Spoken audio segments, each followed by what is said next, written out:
convidar os irmãos para abrir a Bíblia em Cantares, em Cântico dos Cânticos, capítulo 8, do 4 ao 7. Sua pergunta é, mas o texto básico é Cantares 8, 6 e 7. Se você for ver lá na exposição, ele vai citar textualmente o versículo 4. Cântico dos Cânticos, capítulo 8, do 4 ao 7. Conjuro-vos, ó filhas de Jerusalém, que não acordeis, nem desperteis o amor, até que este o queira.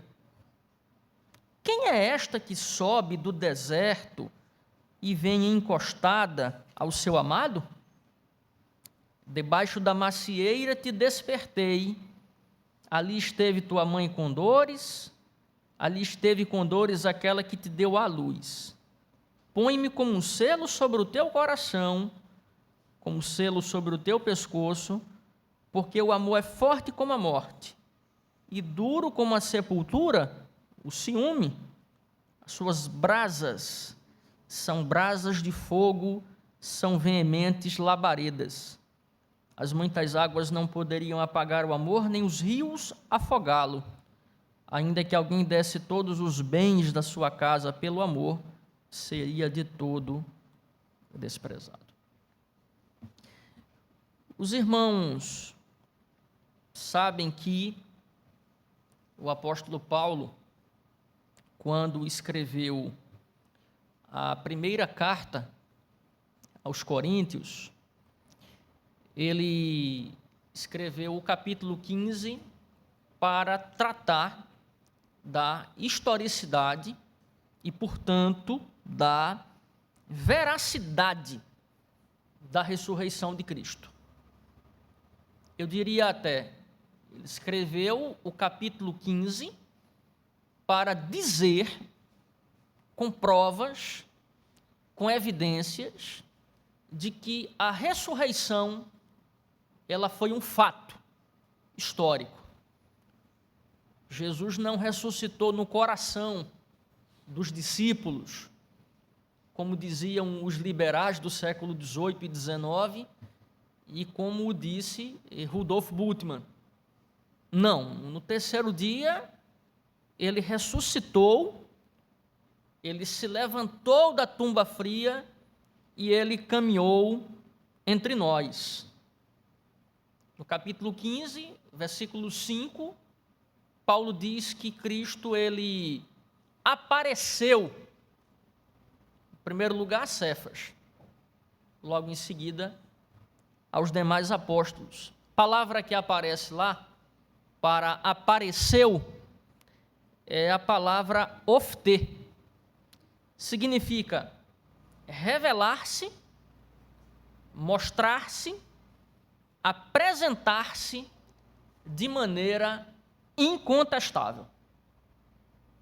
Então ele morre, ergue-se e se apresenta de uma tal maneira que não havia dúvidas de que aquele que estava entre eles era o mesmo Cristo que havia caminhado com eles. E aí vem as marcas. Capítulo 20 de João dá conta de que em algum momento Jesus apareceu aos discípulos e Tomé não estava entre eles. E os discípulos disseram: vimos o Senhor. Mas o incrédulo Tomé disse: se eu não vir nas suas mãos o sinal, a marca dos cravos, e ali não puser o dedo, e não puser a mão no seu lado, de modo nenhum acreditarei. João capítulo 20, versículo 26, até o versículo 29, vai narrar uma segunda aparição de Jesus entre os apóstolos. Nessa ocasião estava lá Tomé, o Dídimo, e Jesus disse: paz seja convosco. E disse a Tomé: põe aqui o dedo e vê as minhas mãos. Chega também a mão e põe-na no meu lado. Então, quando Cristo ressuscitou, as marcas dos cravos e a marca da lança que o traspassou estavam visíveis e eram marcas que atestavam o sofrimento e o suplício experimentado por ele.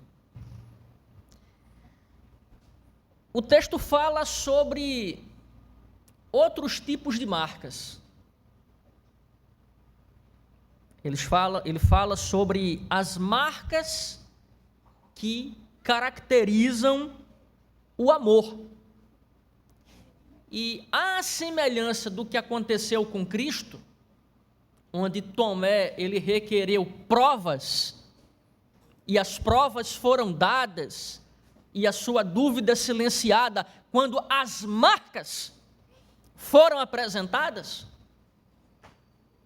Da mesma forma, o amor, quando ele é manifesto através de marcas, o verdadeiro amor, quando ele transborda, quando ele mostra a sua face através de marcas, todas as dúvidas, elas são silenciadas. O reverendo Enesiel, ele vai dizer algo muito interessante. Esse é um texto absolutamente diferente de tudo o que nós vamos encontrar na Bíblia hebraica. Aliás, em toda a Bíblia. Porque o livro não fala sobre os grandes temas que atravessam a teologia bíblica. A aliança, a promessa, o êxodo, o monoteísmo, a comunhão com o Deus Trino. Qual é o tema que atravessa toda a obra? O grande erudito judeu Moshe Grenberg, ele vai dizer, existe um fio vermelho, escarlata, que atravessa todo o poema, que é o amor entre um homem e uma mulher, caracterizado por duas coisas: a beleza e a pureza. Daí, o professor Rubem Alves, de maneira muito poética, num livro que tem como título Cantos do Pássaro Encantado, sobre o nascimento, a morte e a ressurreição do amor, que é um livro belíssimo. Ele vai dizer, o amor é a coisa mais linda que existe. O amor é a coisa mais linda que existe.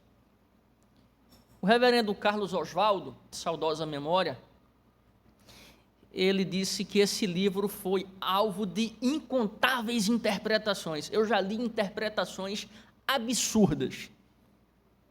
Uma das quais dizia que o poema, ele conta a narrativa do diálogo entre o homem e a sua alma. Olha que loucura.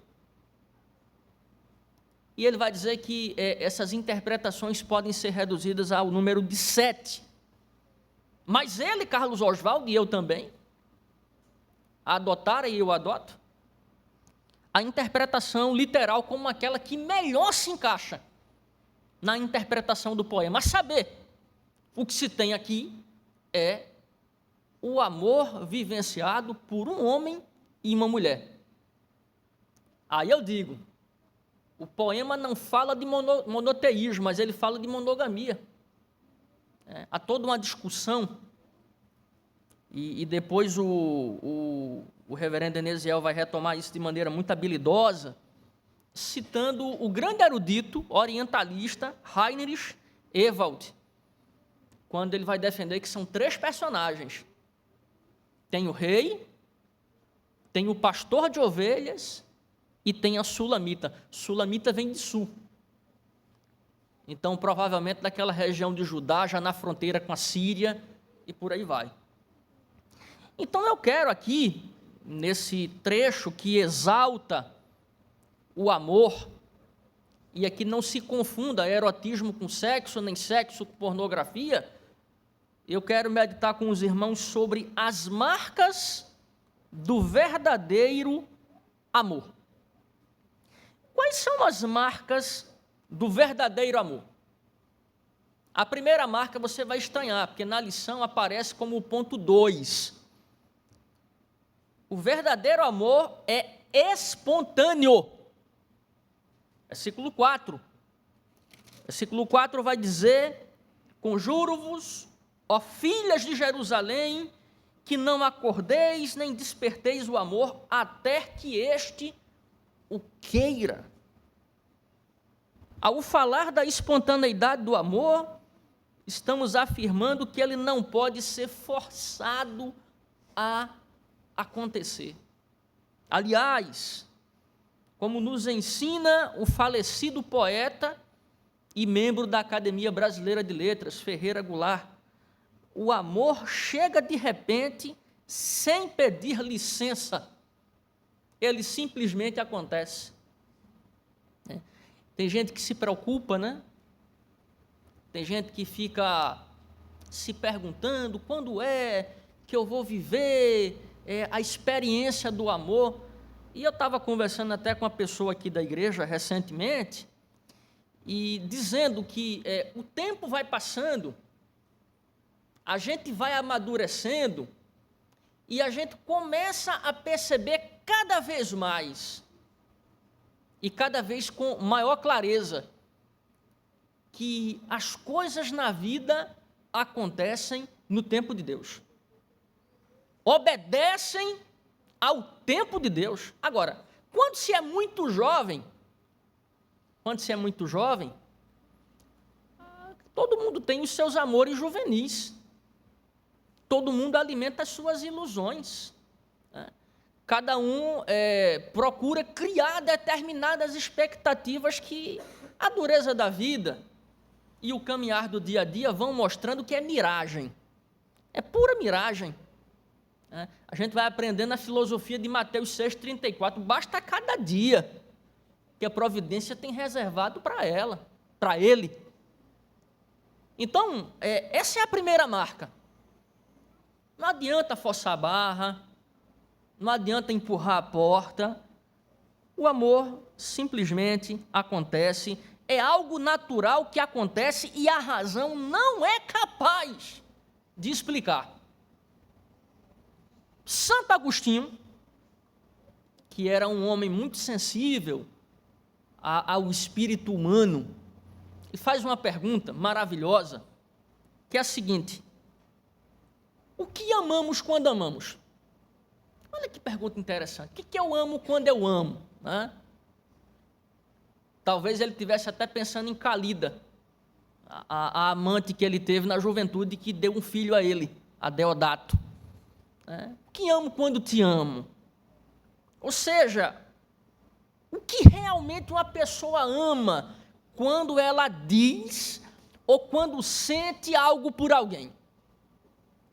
Há várias interpretações. Tem, por exemplo, a interpretação, já falei aqui, do Freud, né?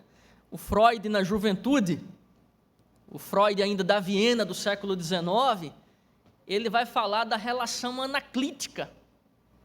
Ele olha para o pai, olha para a mãe, ele encontra proteção, ele encontra aconchego, ele diz assim: eu vou casar com fulana porque ela vai me dar proteção e acolhimento.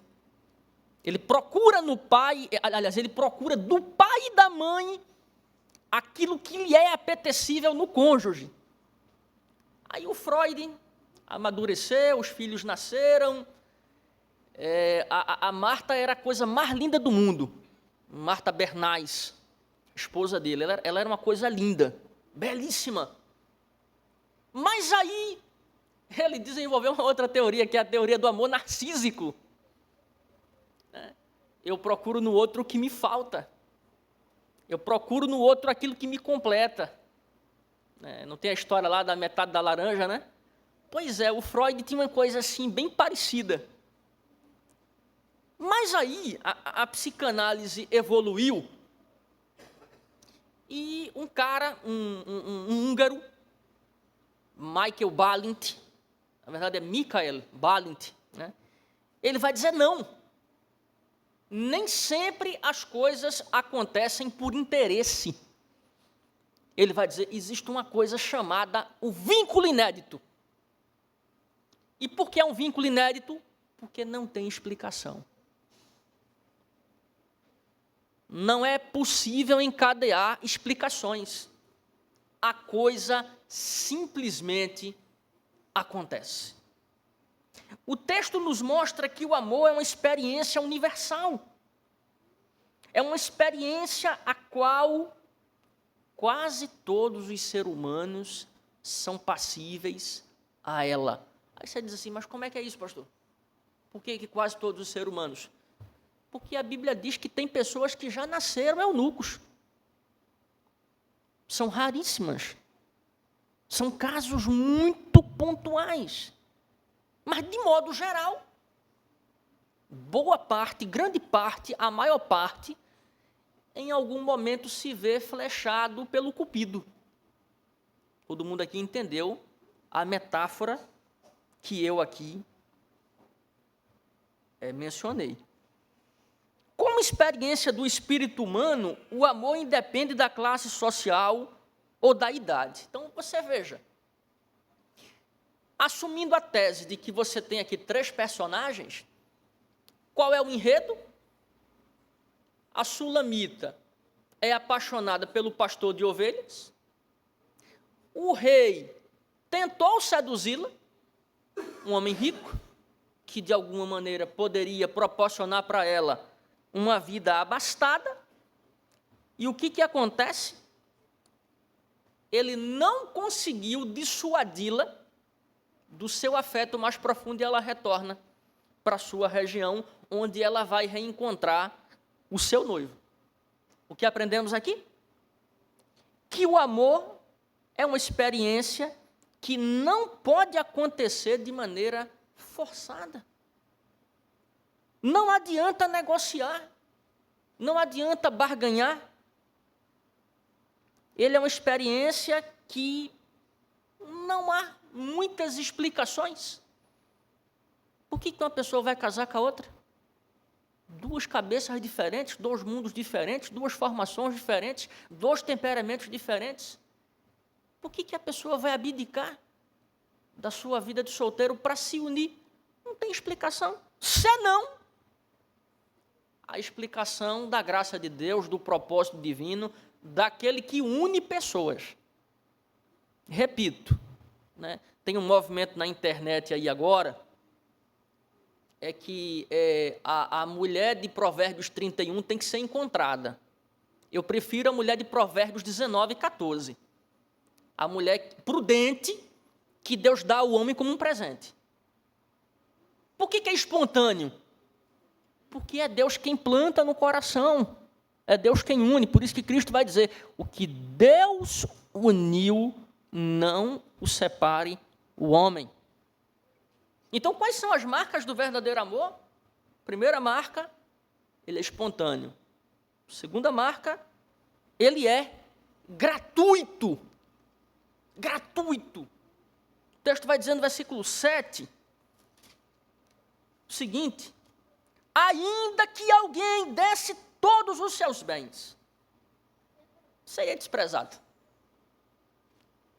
Carlos Drummond de Andrade, o grande poeta mineiro, escreveu um dos poemas mais bonitos.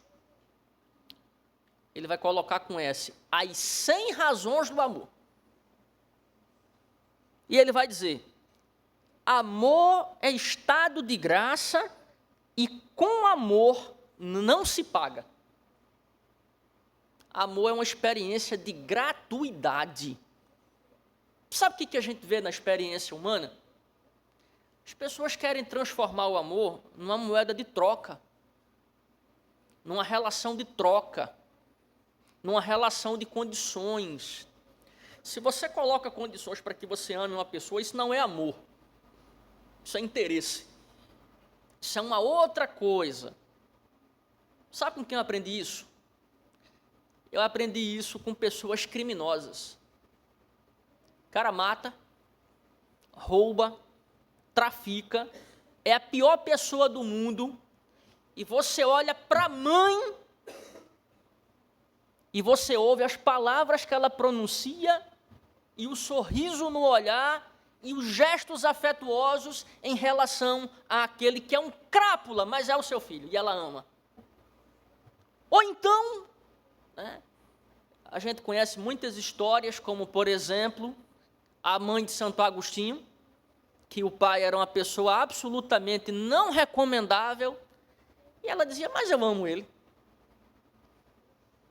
Carlos Drummond de Andrade, amor é estado de graça, e com amor não se paga. Eu já falei, o rei era rico. Tentou seduzi-la de todas as formas, e todas as suas tentativas fracassaram, elas se mostraram vãs, sua riqueza não foi capaz de invadir a cidadela do coração da sulamita. Por isso que Provérbios vai dizer, de tudo que se tem que guardar, guarde o seu coração. Guarde o seu coração. Não entregue o seu coração a qualquer um. Você não merece qualquer um. Você e eu somos filhos do Deus vivo. E nós não merecemos qualquer um. Eu falo para minha mãe, eu não vou casar com qualquer uma. Não vou. Eu não vou emprestar. Eu não vou dar. Eu não vou compartilhar os meus afetos mais verdadeiros, mais profundos com qualquer uma. Eu não sou qualquer um. Cristo morreu por mim, Cristo morreu por você. Aí você vai pegar o que você tem de mais precioso, que é o seu coração, são os seus afetos. A vida vale os nossos afetos. E dá a qualquer uma. Negativo. É importante dizer que não tem moeda nenhuma do mundo que possa valorar o amor. Não existem moedas que possam comprá-lo. E é até uma pergunta óbvia. Quanto vale os seus afetos mais profundos? Eu estou numa fase da minha vida que eu estudo, ou eu faço minha caminhada, ou eu vou fazer alguma atividade dentro da casa, e eu tenho ouvido muito jazz. E ontem, eu estava em casa e lembrei de uma música que eu ouvia quando eu era adolescente, de Oscar Peterson. Aquilo me fez chorar. Por quê? Porque é uma música que fala ao meu coração dos afetos mais intensos que eu tenho. Coisa linda, When Summer Comes, que é Quando o Verão Chegar, é uma balada. É a coisa mais linda do mundo. E ele gravou essa música com alguns músicos que eu amo apaixonadamente. Então, eu não vou pegar essa música e vou mandar para qualquer um. Não vou fazer isso. Eu vou mandar para aquelas pessoas que eu amo. Recomendo que você faça o mesmo. Os afetos mais intensos que você tem devem ser canalizados para as pessoas que você ama. E ame com intensidade. Ame com vivacidade. Ame de tal maneira que não fique nenhuma dúvida de que você ama aquela pessoa, ama aquelas pessoas. Não pode haver dúvida. E nem adianta ficar com esse discurso barato de que eu amo. E no dia a dia a gente vê que não ama. É mentira. Quem ama, ama. E quem não ama, não ama. O amor não é uma teoria. O amor é uma coisa muito séria, muito concreta. Por isso, todo cuidado com algo diabólico chamado defraudação. Defraudação é o ato covarde e irresponsável de enganar, iludir, causar frustração e falsas expectativas em alguém no campo emocional. Não é cristão enganar e mentir para as pessoas, jurando ou dizendo sentir um afeto que não se tem. É preciso aceitar que é possível que alguém ame e seja correspondido. E que alguém ame e não seja. Mas deixa eu te falar uma coisa muito boa. Na vida, quem ama já saiu ganhando. Quem ama já saiu na frente. Porque o amor procede de Deus. Deus é amor. Quem ama está cheio de Deus. Eu estou falando de amor. O que aprendemos aqui? Que o amor está além do alcance do dinheiro. Que ele está além da possibilidade do suborno. O amor é uma das experiências mais radicais da nossa caminhada. É uma experiência a dois. E sua persistência diante de tentações ou investida o faz amadurecer. Por isso a Bíblia diz, o amor nunca passa. É como o amor entre Cristo e o Pai, ou entre Cristo e a sua noiva, ele é perene, ele perdura. Então, quais são as marcas do verdadeiro amor? Primeira marca, ele é espontâneo. Segunda marca, ele é gratuito. Terceira marca, ele é indestrutível. Você vai ler em casa os versículos 6 e 7, e você vai ver que ele vai sugerir aqui algumas imagens. Por exemplo, a morte, as brasas, as águas tumultuadas de um rio, né? Se fosse o mar, a gente pegaria lá o índice 63, né? As vagas procelosas, né?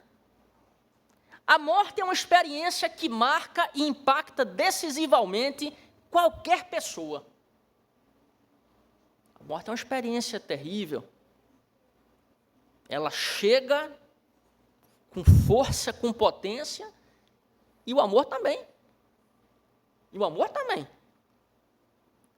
As brasas são seguidas das muitas águas. É fogo e é água. No texto, as brasas triunfam. Todos nós sabemos o poder que as chamas têm. Basta pensar nas imagens de um incêndio ou de uma queimada. Com frequência a gente vê. Incêndios que demoram dias para serem controlados. Queimadas que demandam toda uma ação de bombeiros, de engenheiros e de pessoas responsáveis. As imagens são claras. O amor não pode ser vencido nem destruído. Ele está acima de todos os seus inimigos quando estamos falando de amor. Não estou falando de paixão, não. Falando de apaixonite, não. Apaixonite é coisa de semana. A paixão dura 2 anos, no máximo. Estou falando de amor, de verdade, que é algo que se sente, é algo que nos move na vida. Olhando para a experiência humana, vemos que muitos casais se veem cercados por obstáculos e problemas. São dificuldades dos mais variados tipos, mas onde há amor, o obstáculo é combustível. Quando se está falando de amor. Pensemos, por exemplo, nas ameaças. Acontece? Acontece. Tanto crime passional que a gente conhece hoje. Oposição. Também. É algo muito comum. Pensemos, inclusive, em perseguição por parte daqueles que não conseguem conviver com a felicidade alheia. A pessoa se sente mal, diácono Rogério, porque o senhor é uma pessoa feliz. Porque a pessoa vive a vida cristã do lar. É amado, se sente amado, ama. É uma experiência maravilhosa. A pessoa se sente mal. Começa a perseguir.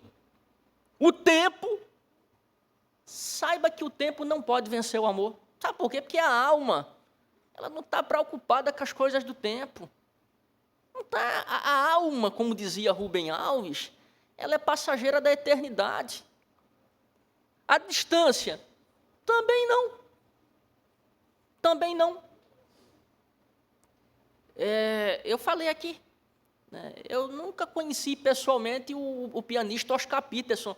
Ele é uma das pessoas que eu mais amo nessa vida, eu conheço ele desde criança. Ele gravou as coisas mais lindas que eu ouvi e eu tenho amor por ele. Nunca o conheci.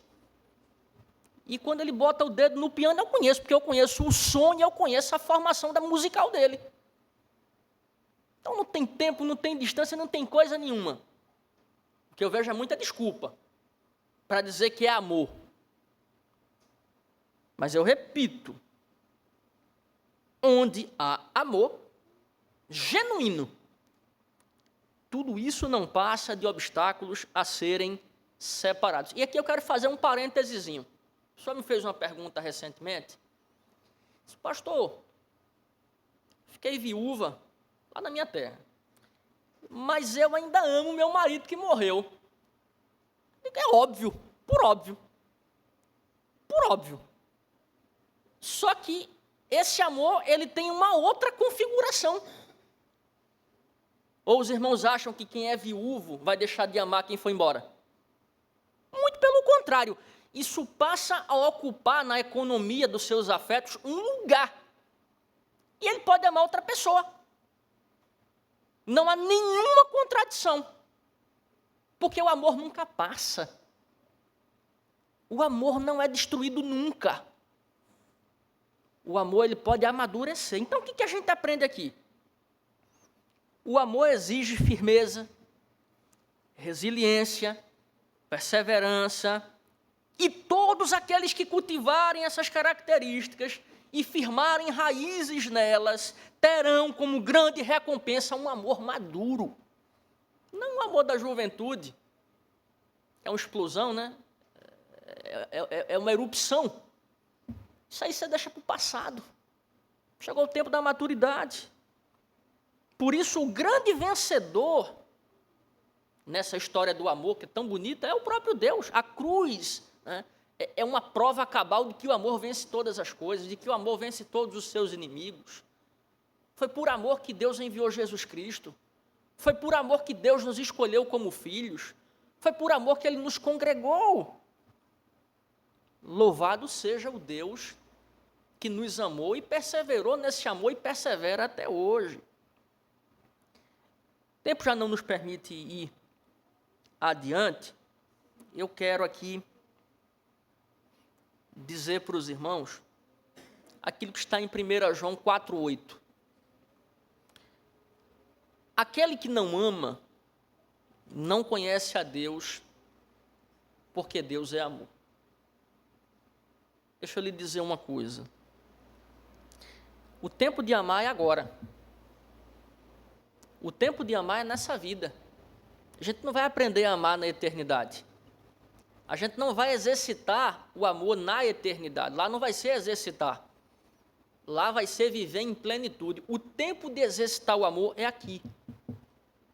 Então, quem ama, ama. E quem não ama, não ama. Agora, eu quero dizer uma coisa. Quem ama, procede de Deus. E quem ama, o amor de Deus é aperfeiçoado nele. Então, se você pode amar, ame. E ame com intensidade.